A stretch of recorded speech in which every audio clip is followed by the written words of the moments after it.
Hello everyone, welcome to Prelims Primer Weekly News Analysis by Aptiplus Academy for Civil Services. Firstly, congratulations to all the successful candidates of Aptiplus Academy for Civil Services for their selection in UPSC 2021. It is indeed a proud moment for Aptiplus Academy as the legacy of success continues with 45 plus selections in UPSC CSE 2021. So congratulations to all the toppers. आज की पहली topic है new forest conservation rules. Recently opposition party ने union government को ये accused किया है कि गवर्नमेंट की नई कंजर्वेशन रूल्स की वजह से फॉरेस्ट में ट्राइबल कम्युनिटीज की जो राइट्स हैं वो डाइल्यूट हो चुकी हैं। 28 जून को गवर्नमेंट ने न्यू फॉरेस्ट कंजर्वेशन रूल्स को नोटिफाई किया। पहले ये रूल था कि अगर किसी प्रोजेक्ट को इम्प्लीमेंट करने के लिए फॉरेस्ट एरिया को डाइवर्ट करना पड़ रहा है टुवर्ड्स द प्रोजेक्ट, तो इन दैट केस ग्राम सभा से नो ऑब्जेक्शन सर्टिफिकेट लेना मैंडेटरी है। लेकिन इस बार नए रूल्स में इस बात को मेंशन नहीं किया गया। ये रिक्वायरमेंट जो है ये मैंडेटरी अभी नहीं है। पहले कई केसेस में देखा गया है कि प्रोजेक्ट के इम्प्लीमेंटेशन के लिए फॉर एग्जांपल अगर कहीं कोई डैम बन रहा है तो वहाँ के जो लोकल पॉपुलेशन है उनकी डिस्प्लेसमेंट हो जाती है, प्रॉपर रिहैबिलिटेशन नहीं हो पाता है।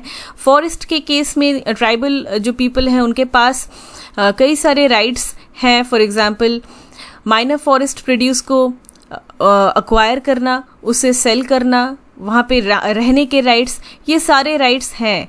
लेकिन अगर ये रूल्स डाइल्यूट हो जाते हैं इस तरीके से कि कोई भी कंस्ट्रक्शन प्रोजेक्ट कुछ भी बन सकता है और इसके लिए जो ग्राम सभा है उसकी परमिशन की ज़रूरत नहीं पड़ेगी, नो ऑब्जेक्शन की ज़रूरत नहीं पड़ेगी, तो लोकल जो पॉपुलेशन है, जो ट्राइबल पॉपुलेशन है, उनकी डिस्प्लेसमेंट होने की जो चांसेस है वो और भी ज़्यादा बढ़ जाएंगी। तो कंसर्न यही है। एक और क्रिटिसिज्म हो रही है, सेंट्रल गवर्नमेंट ने ये डिसाइड किया है कि अब से प्रोजेक्ट की इम्प्लीमेंटेशन एक फॉरेस्ट एरिया में होगी कि नहीं होगी, इसकी पूरी अप्रूवल क्लियरेंस जो है ये पहले सेंटर ग्रांट कर देगी। इसके लिए ऑफ कोर्स एनओसी की भी ज़रूरत नहीं पड़ेगी ग्राम सभा के, और पूरी अप्रूवल के बाद सारे क्लियरेंसेस देने के बाद ये देखा जाएगा कि लोकल जो ट्राइबल पीपल हैं, जो ड्वेलर्स हैं, फॉरेस्ट ड्वेलर्स, उनकी जो राइट्स हैं वो रिस्पेक्टेड हो रही कि नहीं हो रही है। इसकी सेटलमेंट को बाद में देखा जाएगा। सो of course it's a point of contention. पहले ये ओनर्स जो रिस्पॉन्सिबिलिटी कि ट्राइबल पीपल की राइट्स रिस्पेक्टेड हो रही कि नहीं हो रही, उनकी डिस्प्लेसमेंट तो नहीं हो गई, अगर हो गई है तो रिहैबिलिटेशन किस तरीके से किया जाए, ये सारा रिस्पॉन्सिबिलिटी सेंट्रल गवर्नमेंट के ऊपर था। लेकिन अभी नए रूल्स के अनुसार ये सारा जो रिस्पॉन्सिबिलिटी है settling of the forest rights that is, इसे स्टेट गवर्नमेंट के ऊपर डाल दिया गया है। अगर प्रोजेक्ट के लिए अप्रूवल मिल चुकी है और फॉरेस्ट राइट्स की सेटलमेंट की बात भी बाद में आती है तो ऑफ कोर्स सेंट्रल गवर्नमेंट के एंड से बहुत ज़्यादा प्रेशर रहेगा ऑन द स्टेट गवर्नमेंट कि वो जल्दी से जल्दी फॉरेस्ट लैंड की डाइवर्जन की जो प्रोसेस है इसे एक्सेलरेट करे।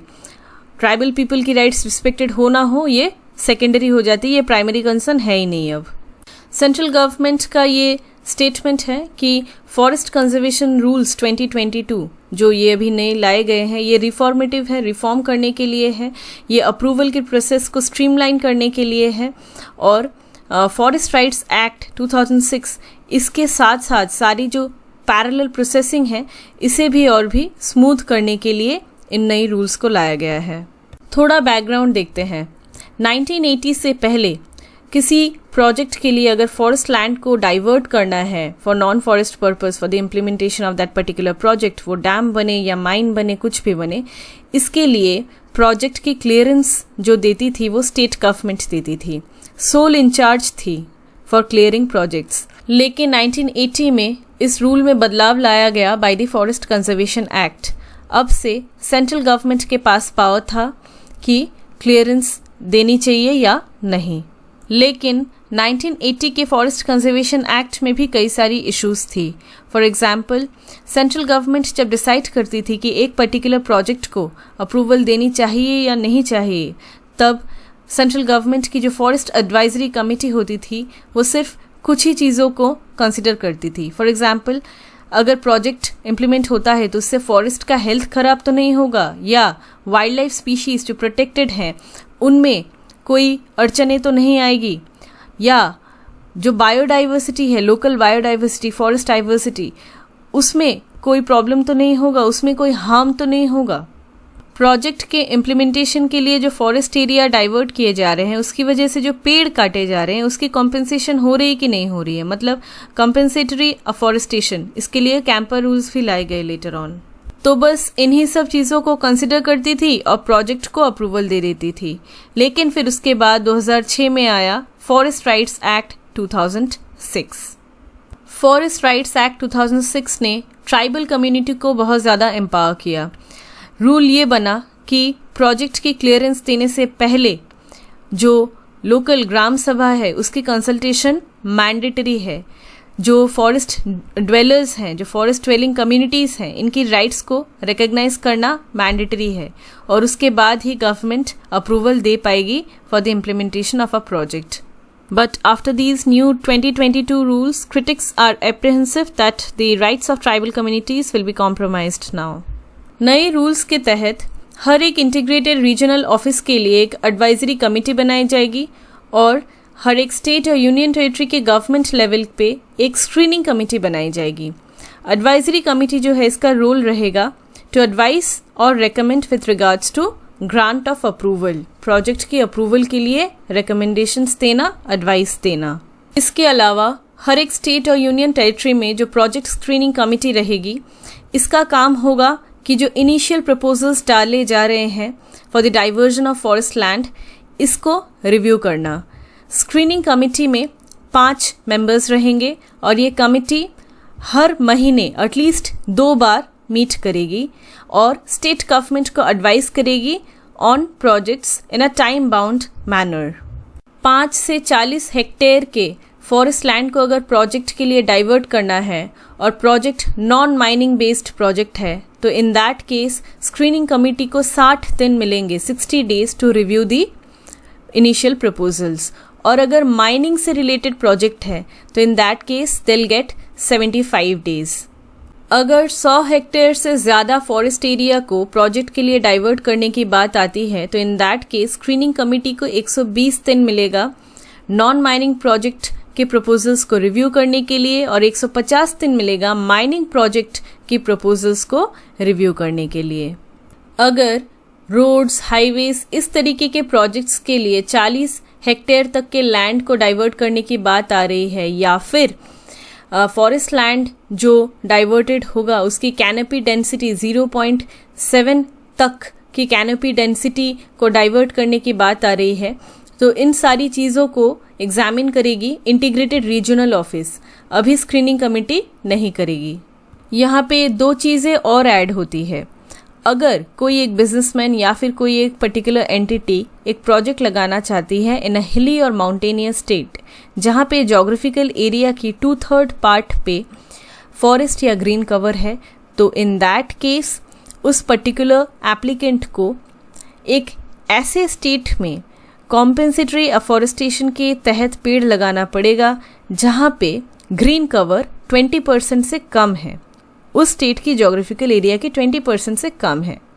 सिमिलरली अगर एप्लीकेंट किसी ऐसे स्टेट या यूनियन टेरिटरी में प्रोजेक्ट लगाना चाह रहा है जहाँ पे फॉरेस्ट कवर जोग्राफिकल एरिया की 1/3 एरिया को कवर कर लेता है, इन दैट केस ऑल्सो उस एप्लीकेंट को कॉम्पेंसेटरी अफॉरेस्टेशन के तहत पेड़ लगाना पड़ेगा ऐसे किसी स्टेट या यूनियन टेरिटरी में जहाँ पे ग्रीन कवर उस स्टेट या यूनियन टेरिटरी की जोग्राफिकल एरिया की 20% से कम है। Moving to the next topic, I2U2। Prime minister Narendra Modi ji I2U2 की पहली वर्चुअल समिट में पार्टिसिपेट करने वाले हैं। I2U2 में the first 2 I's stand for India and Israel and the second 2 U's stand for UAE and US। I2U2 को waste Asia quad के रूप में भी रेफर किया जा रहा है। हमें पता है quad that is quadrilateral security dialogue, ये जो है it is a strategic security dialogue between Australia, India, Japan and US। Quad कोई मिलिट्री अलायंस नहीं है, रादर क्वाड एक मल्टीलैटरल कोऑपरेशन एफर्ट है।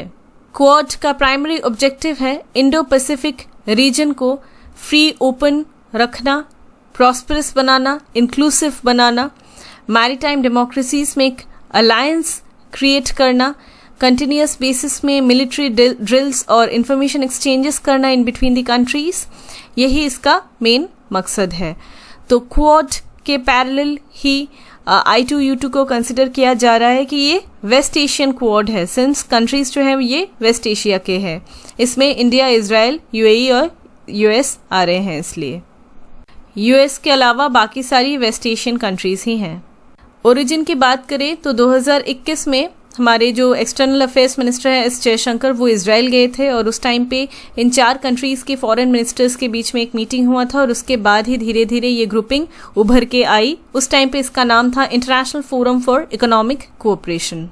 I2U2 का मेन एम है इन 4 कंट्रीज़ के बीच में क्या म्यूचुअल इंटरेस्ट है उसे रिकग्नाइज करना, कॉमन एरियाज को रिकग्नाइज करना, इकोनॉमिक पार्टनरशिप जो है इन 4 कंट्रीज के बीच में इसे और भी स्ट्रॉन्ग बनाना, इसे स्ट्रेंथन करना, ट्रेड एंड इन्वेस्टमेंट को और भी प्रमोट करना इन द रिस्पेक्टिव रीजन्स। इसमें एरियाज ऑफ कोऑपरेशन 6 है: water, energy, transportation, space, health and food security. इस ग्रुपिंग में जो 4 कंट्रीज हैं ये प्राइवेट सेक्टर के रोल को भी एक्सप्लोर करेगी।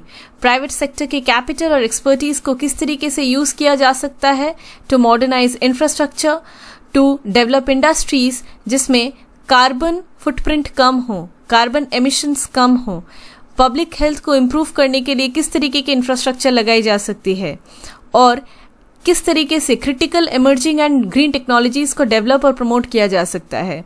अभी जो भी नई प्रोजेक्ट्स बन रही हैं, जो भी नई इनिशिएटिव्स और इंफ्रास्ट्रक्चर्स बन रहे हैं अक्रॉस द वर्ल्ड, उसमें एक फोकस एरिया रहता है कि ग्रीन टेक्नोलॉजी का यूज हो रहा है कि नहीं हो रहा है, टू एंश्योर कि ग्रीन हाउस गैस एमिशंस कम हो, हमारी हर एक कंट्रीज की जो INDCs हैं, जो कमिटमेंट्स हैं, वो टारगेट्स हैं, वो फुलफिल हो और हमारी जो क्लाइमेट चेंज के अगेंस्ट जो मुहिम है वो भी पैरेलली चलती रहे।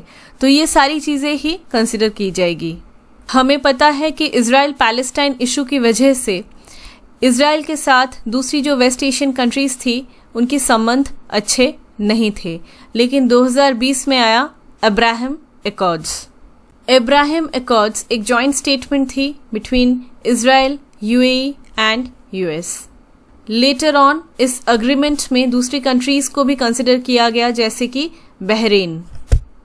इस अकॉर्ड के थ्रू ये अग्री किया गया कि इजराइल और बहरीन, UAE इन कंट्रीज के बीच में जो डिप्लोमेटिक रिलेशंस है, जो डिप्लोमेटिक टाइज है, वो अभी से नॉर्मल कंसिडर किए जाएंगे। फॉर्मली वो नॉर्मलाइज कर दिए गए। पहले इश्यूज की वजह से रिलेशंस नॉर्मल नहीं थे, कोई भी इंटरनेशनल लेन देन कुछ भी इनके बीच में नहीं था, तो इसी चीज को नॉर्मलाइज किया गया। तो 2020 की इब्राहिम रिकॉर्ड्स के बाद 2022 में ये जो I2U2 आई है, जिसमें इंडिया, US के अलावा इजराइल, UAE भी है, ये एक बहुत बड़ा सिग्निफिकेंट जंप देखने को मिल रहा है इन इंटरनेशनल रिलेशंस। अगली टॉपिक है Sydney energy forum. Recently Sydney energy forum में इंडिया ने दूसरी कंट्रीज के साथ पार्टिसिपेट किया। सिडनी एनर्जी फोरम को ऑस्ट्रेलियन गवर्नमेंट ने इंटरनेशनल एनर्जी एजेंसी के साथ मिलकर होस्ट किया। इस फोरम की पार्टनर थी बिजनेस काउंसिल ऑफ ऑस्ट्रेलिया। इस फोरम को अटेंड किया United states, Japan, India, Indonesia और एक पैसिफिक आइलैंड है समोआ, इन सब कंट्रीज की मिनिस्टर्स ने। इस फोरम की थीम रही securing clean energy supply chains for the Indo Pacific. इस फोरम का मेन ऑब्जेक्टिव था कि किस तरीके से डिफरेंट कंट्रीज के बीच में इन्वेस्टमेंट, बिजनेस को बढ़ाया जाए with a focus on innovation in clean energy technologies, solar energy, hydrogen, critical minerals, batteries. जो क्लीन एनर्जी है इसके ऊपर बेस करके किस तरीके से कंट्रीज के बीच में इन्वेस्टमेंट्स को बढ़ाया जाए, बिजनेस को बढ़ाया जाए, इनोवेशन को बढ़ाया जाए। एट प्रेजेंट पूरी दुनिया एक एनर्जी क्राइसिस के दौर से गुजर रही है।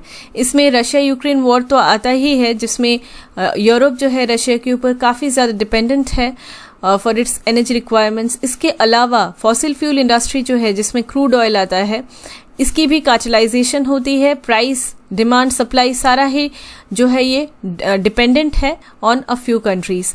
इसी कार्टेलाइजेशन को रोकने के लिए रिन्यूएबल एनर्जी का रोल आ जाता है यहाँ पे, और इसी को मद्देनजर रखते हुए काफ़ी ज़्यादा इनिशिएटिव्स लिए जा रहे हैं, और उसी का एक पार्ट था ये एक फोरम। इस फोरम में इंडिया ने ये रीआइटरेट किया कि किस तरीके से शेड्यूल के 9 साल पहले ही इंडिया ने अपनी क्लीन एनर्जी टारगेट्स को अचीव कर लिया है।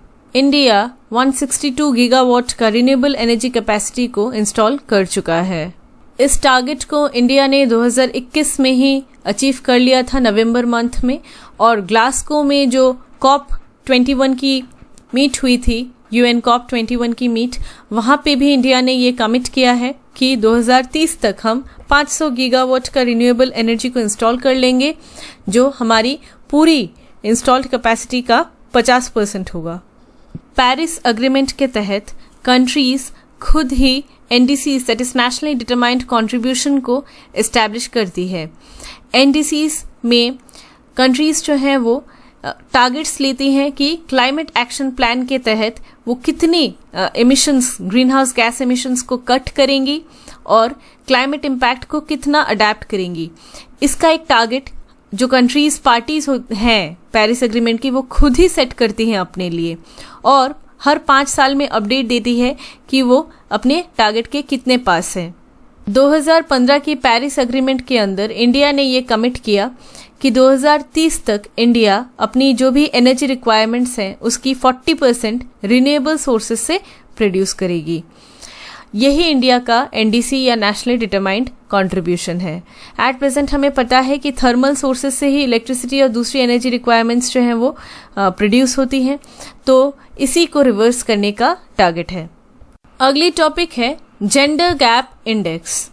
रिसेंटली रिलीज हुए ग्लोबल जेंडर गैप रिपोर्ट 2022 में इंडिया का रैंक 146 कंट्रीज के बीच में रहा 135, विच इज रियली पुअर। 2021 में इंडिया का रैंक था 140 out of 156 Nations.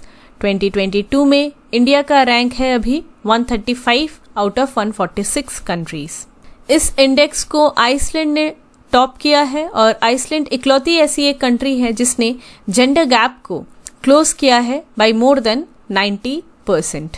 Global gender gap index को वर्ल्ड इकोनॉमिक फोरम रिलीज करती है। Global gender gap index measure करती है कि जेंडर इक्वालिटी कितनी है डिफरेंट कंट्रीज में, और इसके 4 डायमेंशंस हैं। इकोनॉमिक पार्टिसिपेशन, मेन और वीमेन के बीच में इसमें कितनी इक्वालिटी है। अपॉर्चुनिटी, ये पहली है, इकोनॉमिक पार्टिसिपेशन एंड अपॉर्चुनिटी। दूसरी पैरामीटर है एजुकेशनल अटेनमेंट। तीसरी है हेल्थ एंड सर्वाइवल, और चौथी है पॉलिटिकल एम्पावरमेंट। इन 4 पैरामीटर्स के बेसिस में ही कंट्रीज को रैंक दी जाती है कि उन कंट्रीज में जेंडर गैप कितना है, और स्केल जो है वो 0 to 100 वैरी करता है। इट्स इम्पॉर्टेंट टू नोट कि ग्लोबल जेंडर गैप इंडेक्स के अलावा वर्ल्ड इकोनॉमिक फोरम कुछ और रिपोर्ट्स भी निकालती हैं, जिनमें आते हैं travel and tourism competitive report, global competitiveness report, global risks report, global social mobility index and energy transition index. Health and survival वाली जो पैरामीटर है, जो डायमेंशन है, उसमें इंडिया का रैंक इस बार रहा 146, मतलब इंडिया वर्ल्ड की वर्स्ट परफॉर्मर है। हेल्थ और सर्वाइवल में विमेन जो है वो बहुत ज़्यादा पीछे है इन कंपैरिजन टू मेन, और इंडिया को अगर जेंडर इक्वलिटी को अचीव करना है तो इसमें और भी अभी 132 साल लग जाएंगे according to the report. Not only that, India ने अपनी नेबर्स के कंपैरिजन में बहुत ही पुअरली परफॉर्म किया है। बांग्लादेश का रैंक रहा 71, नेपाल 96, श्रीलंका 110, मालदीव्स 117, भूटान 126। इनसे भी पीछे है इंडिया, दैट इज 135। इंडिया से थोड़ा बेहतर परफॉर्म किया है पाकिस्तान ने, अफगानिस्तान ने, ईरान ने। इंडिया का स्कोर रहा 0.629, और रिपोर्ट में ये मेंशन किया गया है कि लेबर फोर्स पार्टिसिपेशन, मतलब मेन एंड वेमेन जो इकोनॉमी में लेबर फोर्स में पार्टिसिपेट करते हैं, उसमें भी श्रिंकेज देखने को मिला है। मेन भी कम पार्टिसिपेट कर रहे हैं, they are participating less, by 9.5% और विमेन भी बाई 3% श्रिंकेज हुआ है। अगली टॉपिक है national emblem. Recently prime minister Modi ji ने न्यू पार्लियामेंट बिल्डिंग के रूफ पे नेशनल एम्ब्लेम के मॉडल को रिवील किया। न्यू पार्लियामेंट बिल्डिंग के ऊपर ही रहेगा ये नेशनल एम्ब्लेम। ये 6.5 मीटर हाई है और ये पूरा ब्रॉन्ज से बना हुआ है। इसका वेट अराउंड 9,500 kgs है। ब्रॉन्ज के इस एम्ब्लेम को सपोर्ट करने के लिए एक स्टील का स्ट्रक्चर भी बनाया गया है। ये जो नेशनल एम्ब्लेम है ये यूनियन गवर्नमेंट, स्टेट गवर्नमेंट, सारी गवर्नमेंट एजेंसीज यूज करती है। इसे अडॉप्ट किया गया है from lion capital of Ashoka, Sarnath की। हमें पता है स्टैचू में 4 लायंस होते हैं और इसे नेशनल एम्ब्लेम के तौर पे अडॉप्ट किया गया इन दिसंबर 1947। ये इंडिया की सारी करेंसीज में अपीयर की होती है, इंडियन पासपोर्ट्स में भी अपीयर होती है। और ये जो अशोक चक्र है ये इसके बेस में है, जो व्हील है, और it is adopted in the centre of the national flag of India. यही अशोक चक्र यहाँ पे, ये वाला जो हम देख रहे हैं नीचे, यहाँ पे जो अशोक चक्र है इसी की बात की जा रही है। और नेशनल एम्ब्लेम जो है it is regulated under state emblem of India prohibition and improper use act 2005। किसी भी तरीके से इम्प्रॉपर यूज इसे नहीं किया जा सकता। इसके अलावा कोई भी इंडिविजुअल या प्राइवेट ऑर्गेनाइजेशन उसके पास ये अथॉरिटी नहीं रहती है कि वो इस एम्ब्लेम को यूज करे फॉर देयर ऑफिशियल कॉरेस्पॉन्डेंस। सिर्फ गवर्नमेंट ही कर सकती है। ओरिजिनल पिलर जो है, अशोकन पिलर जो थी वो कार्व्ड थी from a single block of sandstone. हमें पता है सिंगल ब्लॉक्स का ही यूज किया जाता था उस टाइम पे। और इसमें 3 लायंस विजिबल है। जो 4th लायन है वो हिडन है क्योंकि वो पीछे है। व्हील जो है वो एबकस के बीच में रहता है और राइट साइड में एक बुल रहता है, लेफ्ट साइड में एक हॉर्स रहता है दौड़ता हुआ, गैलपिंग हॉर्स। और धर्म चक्र की आउटलाइंस रहती है on the extreme right and left. Bull जो है वो हार्डवर्क को रिप्रेजेंट करता है, स्टेडफास्टनेस को रिप्रेजेंट करता है, और हॉर्स जो है वो लॉयल्टी, स्पीड और एनर्जी को रिप्रेजेंट करता है। ओरिजिनल अशोकन पिलर में जो स्ट्रक्चर था उसमें एबकस के नीचे एक बेल शेपेड लोटस था, लेकिन जब नेशनल एम्ब्लेम के तौर पे इसे अडॉप्ट किया गया उस टाइम पे इस लोटस को, बेल शेपेड लोटस को ओमिट कर दिया गया, इसे कंसिडर नहीं किया गया। इस एम्ब्लेम का एक इंटीग्रल पार्ट है एक स्लोगन, सत्यमेव जयते। हमें पता है ट्रुथ अलोन ट्रायम्फ्स, और ये कोट लिया गया है फ्रॉम दी मुंडाक उपनिषद। अब ये जो नई पार्लियामेंट बिल्डिंग बन रही है इस पे आते हैं। यहाँ पे इंपॉर्टेंट पर्सनालिटीज के स्टैच्यूज रहेंगे, 6 स्टैच्यूज जो ग्रेनाइट से बनाए जाएंगे। इसके अलावा कई सारी गैलरीज रहेंगी। हर एक वॉल में एक थीम रहेगा जहाँ पे ट्राइबल लीडर्स का क्या कंट्रीब्यूशन रहा, विमेन का क्या कंट्रीब्यूशन रहा इंडिया के मेकिंग में, पूरी फ्रीडम स्ट्रगल में, इन सब चीज़ों को दर्शाया जाएगा। न्यू पार्लियामेंट में जो बिल्डिंग है ये ट्रायंगुलर शेप की है और इसके आर्किटेक्ट हैं बिमल पटेल। इस बिल्डिंग को इस तरीके से डिज़ाइन किया गया है कि ये पूरी तरीके से अर्थक्वेक रेजिस्टेंट है। इसके अलावा न्यू पार्लियामेंट में लोकसभा चेंबर की अगर हम बात करें तो उसमें 888 सीट्स रहेंगे और राज्यसभा चेंबर में 384 सीट्स अवेलेबल रहेंगे। Moving to the next topic, डूनागिरी।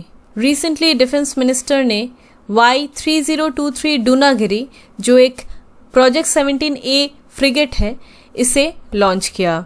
डूनागिरी को कोलकाता के garden reach ship builders limited ने बनाया। सबसे पहले देखेंगे क्या होते हैं फ्रिगेट्स। वॉरशिप या कॉम्बैटेंट शिप एक तरीके की नेवल शिप होती है जिसे प्राइमरीली बनाया जाता है नेवल वॉरफेयर के लिए। कंट्रीज की आर्म्ड फोर्सेस इन्हें रखती है वॉर के लिए। अब इन वॉरशिप्स की डिफरेंट कैटेगरीज होती है depending upon their sizes and other specifications. For example corvette एक स्मॉल वॉरशिप होती है। इसके अलावा होती है frigate, sloop of war, coastal petrol craft, missile boat etcetera. Proper worship vessel की अगर हम बात करें तो कॉर्वेट ही सबसे स्मॉलेस्ट वॉरशिप कंसिडर की जाती है। कॉर्वेट से जो थोड़ा सा बड़ा होता है उसे कहते हैं फ्रिगेट, और कॉर्वेट से जो नीचे होता है उसे स्लूप ऑफ वॉर कहते हैं। हिस्टोरिकली से यही कहते थे, मॉडर्न टर्मिनोलॉजीज में कोस्टल पेट्रोल क्राफ्ट या मिसाइल बोट कहते हैं, लेकिन प्रॉपर वे में एक वॉरशिप अगर हम कहें तो कॉर्वेट होती है, उसके ऊपर होता है फ्रिगेट। तो P-17A फ्रिगेट्स एक क्लास ऑफ फ्रिगेट्स है। Project 17 alpha frigates P-17A frigates, इन्हें नीलगिरी क्लास फ्रिगेट्स भी कहते हैं। नीलगिरी क्लास फ्रिगेट्स जो हैं ये गाइडेड मिसाइल फ्रिगेट्स हैं, मतलब ऐसे फ्रिगेट्स जहां से मिसाइल लॉन्च किए जा सकते हैं, और ये करेंटली बनाए जा रहे हैं by the Mazagaon Dock Ship Builders, Garden Reach Ship Builders और इंडियन नेवी। ये तीन मिलके ये नीलगिरी क्लास के फ्रिगेट्स को बना रहे हैं। नीलगिरी प्रोजेक्ट 17A पे आते हैं। प्रोजेक्ट 17A से पहले था शिवाली क्लास फ्रिगेट्स P-17, ये दूसरा एक क्लास था और इसका फॉलोअप में आया है P-17A। इसमें कुछ इम्प्रूव्ड फीचर्स हैं, स्टेल्थ फीचर्स, मतलब इस तरीके से ये शिप रहते हैं, ये वॉरशिप्स इस तरीके से सी में परफॉर्म करते हैं कि समझ में ही नहीं आएगा कि कुछ है वहाँ पे। तो स्टेल्थ फीचर्स कि ये कितनी बारीकी से रह सकते हैं without getting detected. Advanced weapons इसमें इंस्टॉल्ड रहते हैं, सेंसर्स हैं और प्लेटफॉर्म मैनेजमेंट सिस्टम भी है कि किस तरीके से पूरे फ्रिगेट को मैनेज किया जा सके। प्रोजेक्ट 17A के जो फ्रिगेट्स हैं ये नीलगिरी क्लास फ्रिगेट्स जो इंडियन नेवी को ऑलरेडी सर्व कर चुके हैं बिटवीन 1972 टू 2013, इन फ्रिगेट्स के ही रिवैम्ड वर्जन्स हैं। तो इसमें पहले 6 शिप्स थे और इनके नाम थे नीलगिरी, हिमगिरी, तारागिरी, उदयगिरी, डूनागिरी और विंध्यगिरी। अभी नीलगिरी, हिमगिरी, उदयगिरी ये रिवैम्ड वर्जन के रूप में P-17A फ्रिगेट्स के हिसाब से ये ऑलरेडी लॉन्च हो चुके हैं। डूनागिरी जो है ये 4th फ्रिगेट है प्रोजेक्ट 17A के तहत। डूनागिरी को बनाने के लिए 75% ऑफ द ऑर्डर्स जो है, इक्विपमेंट हो गया, सिस्टम हो गया, ये सारा ही इंडिजिनस फर्म से ही इस ऑर्डर को अक्वायर किया गया, जिसमें जो MSMEs थे वो भी इन्वॉल्व रहे। तो ये आत्मनिर्भर भारत की एक टेस्टिमनी है। Moving to the next topic, Marburg virus disease. Recently Ghana ने अपनी सबसे पहली मार्बर्ग वायरस डिजीज की केस को रिपोर्ट किया। मार्बर्ग वायरस डिजीज एक ऐसी डिजीज है जिसमें हैमरेजिक फीवर होता है और इसका फेटिलिटी रेट जो है ये 88% है, डेथ हो सकता है इसमें। और ये सेम फैमिली से बिलोंग करते हैं ये वायरस जिसकी वजह से इबोला होता है। इबोला वायरस डिजीज जिस फैमिली से बिलोंग करती है, मार्बर्ग वायरस डिजीज भी सेम फैमिली से बिलोंग करती है, दैट इज फिलोविरिडी। मार्बर्ग वायरस जो है ये सबसे पहले डिटेक्ट हुई थी इन द ईयर 1967 जब बार बार आउटब्रेक हो रहा था इन मार्बर्ग एंड फ्रैंकफर्ट जो जर्मनी में स्थित है। इसके अलावा सर्बिया में बेलग्रेड में भी ये आउटब्रेक हुआ था 1967 में।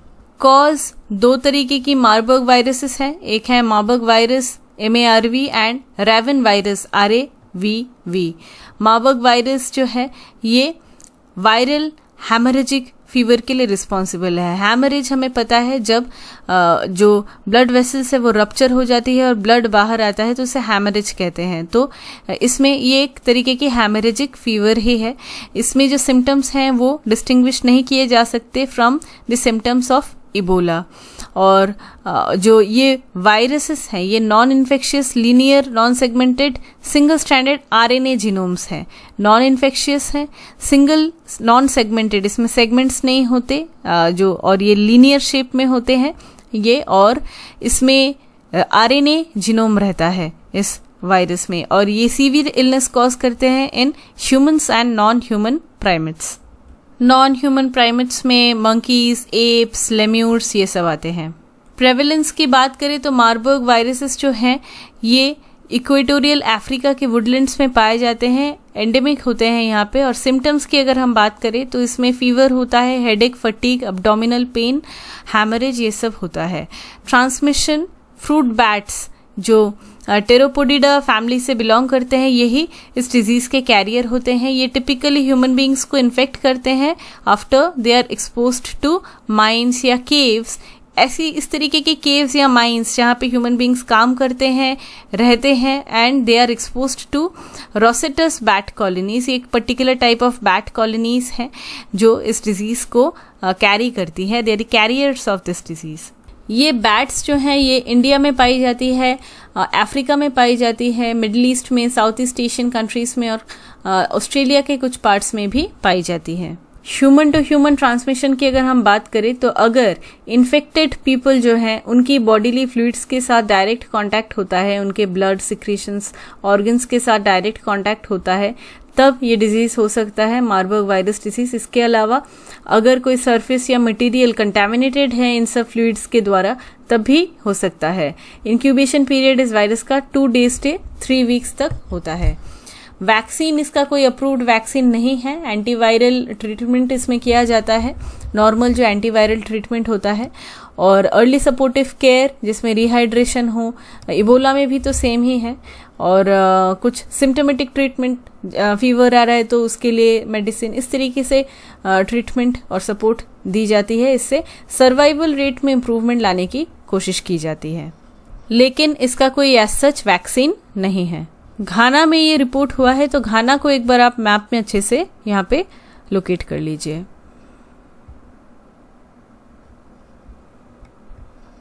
Moving to the next topic, natural farming. Gujarat के सूरत में नेचुरल फार्मिंग के ऊपर कुछ एक्सपेरिमेंट्स किए गए और इसी को काफी ज्यादा प्रेज किया है प्राइम मिनिस्टर नरेंद्र मोदी जी ने। नेचुरल फार्मिंग एक chemical free traditional farming method है। ये एक डाइवर्सिफाइड फार्मिंग सिस्टम है जिसमें क्रॉप्स, ट्रीज और लाइवस्टॉक को इंटीग्रेट किया जाता है। नेचुरल फार्मिंग एक इकोलॉजिकल फार्मिंग अप्रोच है जिसे एस्टैब्लिश किया था एक जापानीज फार्मर ने जिनका नाम है मासानोबु फुकुओका। उन्होंने 1975 के अपने एक बुक में इस फार्मिंग मेथड का मेंशन किया था जिसका नाम है the one straw revolution. Natural farming popularly do nothing farming के नाम से भी जाना जाता है। नेचुरल फार्मिंग और ऑर्गेनिक फार्मिंग, ऐसा लग सकता है कि ये दोनों सेम ही हैं, लेकिन ऐसा नहीं है। इनमें कई सारे डिफरेंसेस हैं, लेकिन पहले इनके बीच में जो सिमिलैरिटीज हैं उन्हें देख लेते हैं। पहला ये है कि नेचुरल फार्मिंग और ऑर्गेनिक फार्मिंग दोनों ही केमिकल फ्री फार्मिंग है, तो इसमें मोर और less poison free farming methods की ही यूज की जाती है। दोनों ही सिस्टम्स में फार्मर्स को डिस्करेज किया जाता है कि वो कोई केमिकल फर्टिलाइजर्स का यूज ना करे, पेस्टिसाइड्स का यूज ना करे फॉर ग्रोइंग क्रॉप्स। दोनों ही फार्मिंग मेथड्स में फार्मर्स को एनकरेज किया जाता है कि वो लोकल ब्रीड के सीड्स को यूज करे, नेटिव जो वेजिटेबल की वैरायटीज हैं, ग्रेन्स हैं, पल्सेस है और दूसरे जो क्रॉप्स हैं उनका यूज करे। इन अ नटशेल, ऑर्गेनिक और नेचुरल फार्मिंग में non chemical homemade pest control methods का यूज किया जाता है। अब आते हैं की डिफरेंसेस पे। नेचुरल फार्मिंग और ऑर्गेनिक फार्मिंग के बीच में क्या क्या डिफरेंसेस हैं। पहला है फर्टिलाइजर्स। ऑर्गेनिक फार्मिंग में ऑर्गेनिक फर्टिलाइजर्स यूज किए जाते हैं जिनमें कंपोस्ट, काउ डंग, मैन्योर, इन सब चीजों का यूज किया जाता है। लेकिन नेचुरल फार्मिंग में ना ऑर्गेनिक फर्टिलाइजर्स का यूज किया जाता है ना केमिकल फर्टिलाइजर्स का यूज किया जाता है। इनफैक्ट कोई भी एक्सटर्नल फर्टिलाइजर को सॉइल में ऐड नहीं किया जाता in case of natural farming. Natural farming में ये मेक श्योर किया जाता है कि जो ऑर्गेनिक मैटर है वो डिकम्पोज हो जाए by using microbes and earthworms. तो माइक्रोब्स, अर्थवर्म्स, इनकी ग्रोथ को और भी एनकरेज किया जाता है ताकि सॉइल में इनका प्रोपोर्शन करेक्ट रहे और इसी तरीके से सॉइल में न्यूट्रिशन ऐड होती रहे over the period. Organic farming में बेसिक एग्रो प्रैक्टिसेस को फॉलो किया जाता है। फॉर एग्जाम्पल, सॉइल को प्लाउ किया जाता है, टिल किया जाता है, मैन्योर को मिक्सिंग की जाती है, वीडिंग जिसमें अननेसेसरी जो प्लांट्स है उसे हटा दिया जाता है। लेकिन नेचुरल फार्मिंग में ploughing, tilting of soil, fertiliser addition, weeding कुछ भी नहीं अलाउड है। ये नेचुरली जो प्रोसेस है, जो नेचुरली उगता है, उसी को कहते हैं। सिंस ऑर्गेनिक फार्मिंग में ऑर्गेनिक फर्टिलाइजर्स की जरूरत होती है और सारे ही एग्रो प्रैक्टिसेस भी फॉलो होते हैं, तो ये ज्यादा एक्सपेंसिव मेथड है in comparison to natural farming. Natural agriculture जो है extremely low cost farming method है। नेचुरल फार्मिंग एग्जाम्पल से समझें तो सुभाष पालेकर जी ने जीरो बजट नेचुरल फार्मिंग को डेवलप किया है। ये एक एग्जाम्पल है। Zero budget natural farming primarily India के सदर्न स्टेट्स में प्रैक्टिस की जाती है। इसमें जो मेथड इन्वॉल्व है इसमें है मल्चिंग, इंटरक्रॉपिंग और use of cow dung. Mulching में सॉइल सरफेस के ऊपर एक मटेरियल की लेयर जो है उसे फैला दिया जाता है। इसमें सॉइल मॉइस्चर कंजर्व हो, फर्टिलिटी बढ़े, सॉइल की हेल्थ इंप्रूव हो, वीड ग्रोथ रिड्यूस हो जाए, इसी के मोटिव से मल्चिंग को परफॉर्म किया जाता है।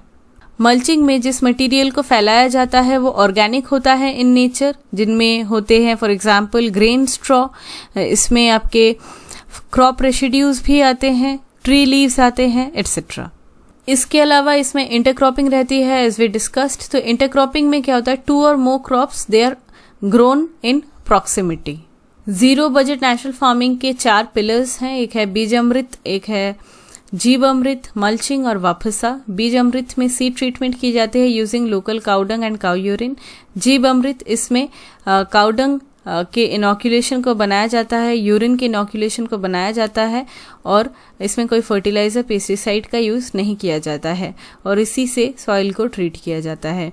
मल्चिंग में एज डिस्कस्ड कि उसमें जो ऑर्गेनिक मटेरियल है उसे फैला के फेवरेबल सॉइल जो है उसे प्रोड्यूस किया जाता है, उसे धीरे धीरे डेवलप किया जाता है। और वफसा मतलब सॉइल मॉइस्चर के लिए, सॉइल एरेशन के लिए, सॉइल स्ट्रक्चर की इम्प्रूवमेंट के लिए, ह्यूमस कंटेंट को इम्प्रूव करने के लिए जो पिलर है वो है वफसा। तो जीरो बजट नेचुरल फार्मिंग जो है ये एक एग्जाम्पल है नेचुरल फार्मिंग की। इसके अलावा ऋषि खेती भी है। मासानोबु फुकुओका जी की जो नेचुरल फार्मिंग थी, इसी को इंडिया में प्रताप अग्रवाल जी ने नाम दिया ऋषि खेती। ऋषि खेती में भी काउ प्रोडक्ट्स का यूज किया जाता है, butter milk, curd, waste urine etcetera. इनसे जो प्रिपरेशन बनती है इसी से सॉइल की ग्रोथ और क्रॉप ग्रोथ को इंश्योर किया जाता है। ये एक नॉन वायलेंट फार्मिंग मेथड है जिसमें केमिकल फर्टिलाइजर्स और पेस्टिसाइड्स का यूज नहीं होता। एट प्रेजेंट ये जो ऋषि खेती है ये मध्य प्रदेश, पंजाब, महाराष्ट्र, आंध्र, तमिलनाडु, यहाँ पे ये फार्मिंग मेथड अभी भी प्रैक्टिस होती है in small number of farmers. अब बात करते हैं इंडिया में नेचुरल फार्मिंग की प्रमोशन की। इंडिया में नेचुरल फार्मिंग को प्रमोट किया जाता है एज भारतीय प्राकृतिक कृषि पद्धति programme BPKP।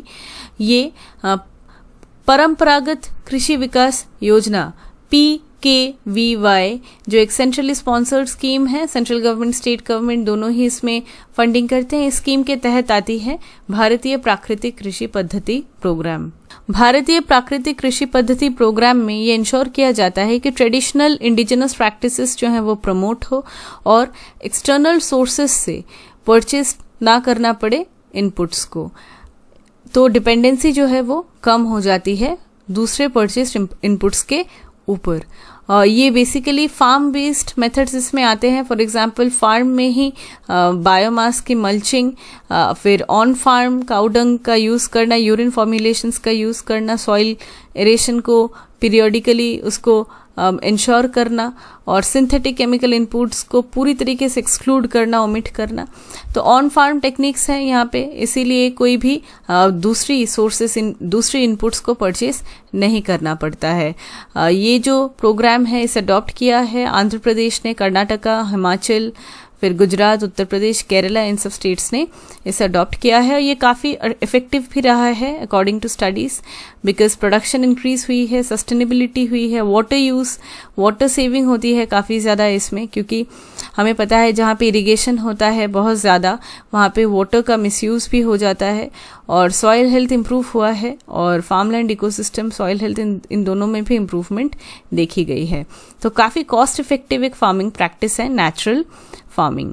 The next topic is Digital India Act. Ministry of electronics and IT ये भी ये कंसिडर कर रही है कि किस तरीके से डेलिबरेट मिस इन्फॉर्मेशन और डॉक्सिंग जैसे ऑफेंसेस को रेगुलेट किया जा सके यूजिंग अ फ्रेश लेजिस्लेशन और एक्ट।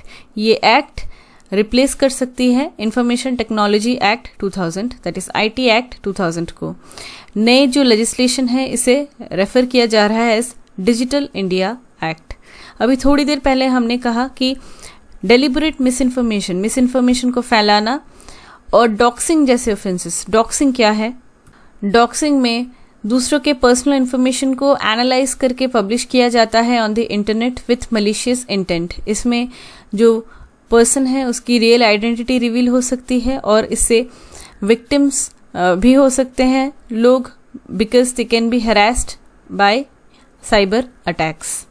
तो इसी को रोकने के लिए इस एक्ट को लाने की बात हो रही है। बैकग्राउंड को अगर हम देखें तो IT एक्ट जो है वो अभी एट प्रेजेंट इंडिया का कोर लीगल फ्रेमवर्क है जो रेगुलेट करता है इंटरनेट में डिफरेंट एंटिटीज़ को, जैसे कि social media platforms, e commerce platforms, But this law or other laws in India do not consider online misinformation to be illegal. जो फेक न्यूज़ स्प्रेड होता है सोशल मीडिया प्लेटफॉर्म्स पे और उसकी वजह से राइट्स तक लग जाते हैं, तो ये सब जो मिस इन्फॉर्मेशन जो स्प्रेड हो रहा है इसको कैसे रेगुलेट करें, क्योंकि आईटी एक्ट जो है इससे मिस इन्फॉर्मेशन को इलीगल कंसिडर नहीं करता है. ऑल्सो करंट आईटी एक्ट के अंदर ऑफलाइन वर्ल्ड में जो लॉज हैं उसी का यूज़ किया जाता है ऑनलाइन प्लेटफॉर्म्स पे जो ऑफेंसेस हैं उन्हें पिनलाइज करने के लिए. फॉर एग्जांपल किसी का प्राइवेट पिक्चर पब्लिश करना without their consent, pornographic content को पोस्ट करना या चाइल्ड सेक्सुअल अब्यूज मटेरियल को शेयर करना, ये सारी जो चीज़ें हैं ये करेंटली आईटी एक्ट में पिनलाइज की जाती है by using laws which are also applicable in the offline world. तो ऑनलाइन ऑफेंसेस के अगेंस्ट कोई स्पेसिफिक लॉ है ही नहीं. इसकी कई सारी इश्यूज हैं. 2008 में लास्ट आईटी एक्ट अमेंड हुआ था, लेकिन उसके बाद ऑनलाइन वर्ल्ड जो है वो बहुत ज़्यादा डाइवर्सिफाई हो चुका है. कई नई प्लेटफॉर्म्स आई हैं, सोशल मीडिया प्लेटफॉर्म्स, नई फीचर्स आए हैं और इसके साथ नई जो इश्यूज हैं वो भी आए हैं. इलेक्शंस को इन्फ्लुएंस करने के लिए, अपनी वोट बैंक पॉलिटिक्स को अंजाम देने के लिए सोशल मीडिया प्लेटफॉर्म एल्गोरिदम्स का यूज़ किया जाता है bye individuals, political groups for spreading concerted miss information campaigns. ये जो मिस इन्फॉर्मेशन फेक न्यूज़ फैलाया जाता है इससे हेट्रेड फैलता है, वायलेंस फैलता है, राइट्स भी हो रहे हैं. आईपीसी इंडियन पीनल कोड के तहत मिस इन्फॉर्मेशन को डिफेमेशन के लेंस से ही देखा जाता है. मतलब अगर मिस इन्फॉर्मेशन फेक न्यूज़ फैलाया जा रहा है तो वो बस डिफेमेशन के एम्बिट में आता है. इसके अलावा अलग से कोई डिलिब्रेशन, अलग से कोई एजुकेशन नहीं है मिस इन्फॉर्मेशन को टैकल करने के लिए. तो यही बड़ा चैलेंज है. तो ये जो proposed new digital India act है ये डॉक्सिंग को कंसिडर करेगी एज एन ऑफेंस. इसके अलावा it will also deal with regulating new and emerging technologies like blockchain and artificial intelligence. जो डिजिटल इंडिया एक्ट है it will also oversee laws dealing with cyber crime and e commerce. जो new policy है it does not have any provisions that relate to monetization of non-personal data by selling them to private sector. It's important to note क्योंकि इसके पहले कई सारी ऐसी laws लाने की कोशिश की जा रही थी लेकिन उसमें पॉइंट ऑफ कंटेंशंस थे कुछ. इट्स इम्पॉर्टेंट टू नोट कि यहाँ पे जो नई लॉ अभी लाई जाएगी इसके जो प्रोविजंस हैं इसे मोनिटाइज करने के लिए गवर्नमेंट नॉन पर्सनल डेटा को भी नहीं सेल करेगी टू दी प्राइवेट सेक्टर. तो प्राइवेट एंटिटीज़ पे ये एप्लीकेबल होगा नहीं. Won't include restricted data sets जैसे कि आधार हो गया ओवरऑल शेयरिंग में. और एक India data management office IDMO को सेटअप करने की भी बात हो रही है जो रिस्पॉन्सिबल होगी for setting all the standards, rules and guidelines. कुछ प्रैक्टिस क्वेश्चंस डिस्कस कर लेते हैं. आपको बताना है कौन से ट्रू हैं कौन से false. Number 1, the new forest conservation rules do not mention the earlier requirement of attaining a Gram Sabha NOC before diverting forest land for a project. Number 2, the Abrahamic Accords is a human rights treaty of the Council of Europe against violence against women and domestic violence. Number 3, also referred to as the West Asian Quad, I2U2 stands for India, Israel, UK and US. Its aim is to discuss common areas of mutual interest to strengthen the economic partnership in trade and investment in our respective regions and beyond. Number 4, in 2015, India committed to ensuring that 80% of its energy would be from renewable resources by 2030 as part of its nationally determined contributions or NDC. Number 5, Global Gender Gap Report is released by the World Bank. Number 6, Project 17A frigates are a follow-on class of the Project 17 Shivalik class frigates with improved stealth features, advanced weapons and sensors, and platform management systems. Number 7, natural farming as an ecological farming approach was established by Subhash Palekar. Number 8, Marburg virus disease is a highly virulent disease that causes hemorrhagic fever.